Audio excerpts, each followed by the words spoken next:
Contrary to the rumors that you've heard, I was not born in a manger. I was actually born on Krypton and sent here to save the planet Earth. We cannot continue to rely only on our military in order to achieve the national security objectives that we've set. Everybody somewhere between the ages of 18 and 25 will serve 3 months of basic training. We've got to have a civilian national security force that's just as powerful, just as strong. Yes, we can. Obama's healthcare plan will include coverage of all essential medical services. Yes, we can. Obama is a cruel hoax. He works for Wall Street. He's an agent of finance capital. Where did you come up with the number $700 billion? Here's the Treasury spokeswoman's quote. It's not based on any particular data point. We just really wanted to come up with a really big number. To Democrats and Republicans who've opposed this plan, I say, step up to the plate. A few members were even told that there would be martial law in America if we voted no. Secretary Henry Paulson is no George Washington. I don't think anyone questions, Mr. Kashkari, that you're working hard. Our question is who you're working for. Obama pledged that he would resume the Security and Prosperity Partnership talks between Mexico and Canada that President Bush initiated. The old boss is starting to look a lot like the new boss. Robert Gates is going to remain on the job as Defense Secretary for at least a year. Plenty of sources knew about this meeting, told us and others that it was at Hillary Clinton's house, but clearly it wasn't. We've got to give them a stake in creating the kind of world order that I think all of us would like to see. We see you causing a depression so you can blow out the economy and consolidate it and bankrupt it. We know that you are enemies of free humanity, and we are here standing against your tyranny.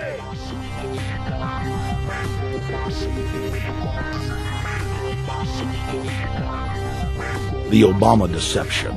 The truth strikes back.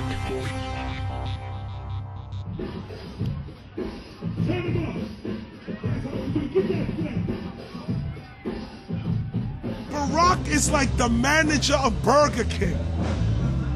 All presidents are, including Bush. It's like this. When your fries are cold, if your burger is not done right, you go back to Burger King, America, or your government, and you say, my burger's cold. I want new fries.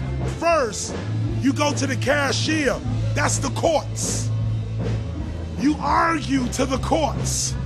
The courts, if you can't get no justice with the cashier, you say, let me see the manager. I want to go to the Supreme Court. I want to see the president. The manager comes out. Hi, what can I do for you?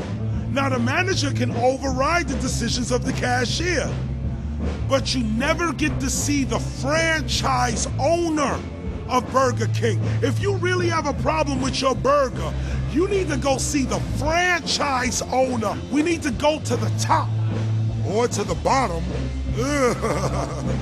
We need to go to where the real architecture of government is. And it's not in a president. It's in a global scheme. Politics in America today is identical to pro wrestling. And what I mean by that is, in front of the cameras and the public, we all hate each other. I'm going to kick my opponent's butt. I'm going to whale him from here to high water and beat the crap out of him. Yet behind the scenes, we all are friends going out to dinner. Went to dinner together. And it's all a work. All intermarried. Show business. It's showbiz. And that's what you have today in politics. The Democrats and Republicans aren't really opposed to each other. Left and right mean nothing. The only thing that counts is, are you working for Wall Street or you're trying to defend the people against the financiers? It's pretty obvious that there's some gigantic financial institutions that have been pulling the strings of politicians in this country for a long time. And just the fact that we have it set up where they can donate millions of dollars to these guys' funds, these guys' campaigns. I mean, how do we not expect it all to go bad? America in 2009 was desperate for change. The past 8 years had been a disaster. Those weapons of mass destruction got to be somewhere. Maybe under here.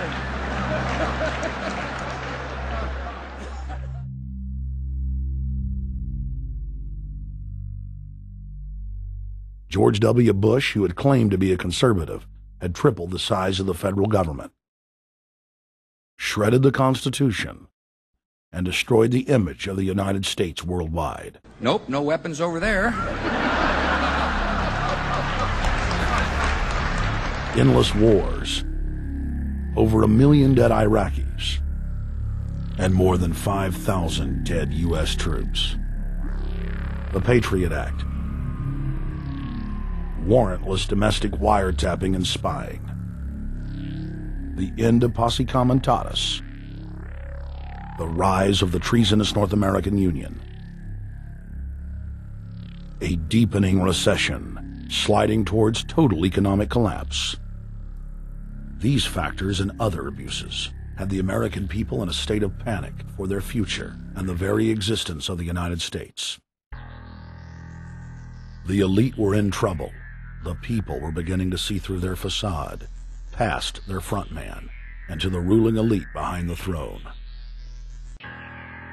For the first time in U.S. history, both parties were universally hated. Congress had a 9% approval rating. The globalist agenda had stalled. And then, onto the scene came a man who promised change. Change we could all believe in. Barack H. Obama promised to end the war and bring our troops home fast.